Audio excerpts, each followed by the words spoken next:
ที่บ่มาถามว่ามันเป็นจังไดนะบ่มาคุยสิผมก็เลยมาคุยบางดูสิเป็นจังไดมันจะได้เข้าใจนะตรงกันนะบ่ได้ว่าตั้งท่ามาเฮ้ยอีคือบ่ได้จังซี่นะมาถามสวัสดีครับมาถามมันนะสิได้เข้าใจแปลอธิบายน้องๆเขาฟังเฮ็ดหัวเบิดน่ะหาอีหลีคือยังน้องทินน่ะคันหาแบบน้องทินแล้วแต่ว่าเจ้าที่แต่มันมีอันนี้ไง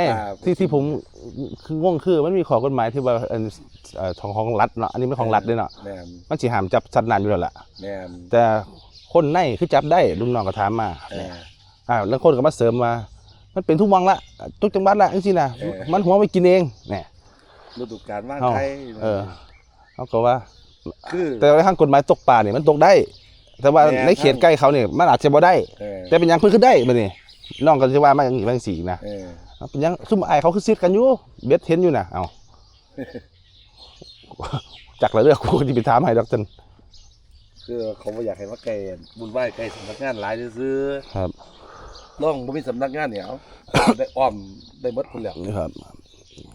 คือเขาก็เป็นห่วงด้านทรัพย์สินครับเป็นของหลวงเนาะพอเข้ามาอยู่เวกกับบ่มีแนวเฮ็ดก็นั่งตีเบ็ดเล่นไปซื่อๆนี่นั่นก็เป่าสำนักงานจักได้บ่ได้ครับคันได้เป็นความวัดกรรมนี่จังมาบอกให้กันแหมอันนี้2 อาทิตย์ก็ยังบ่ได้อยู่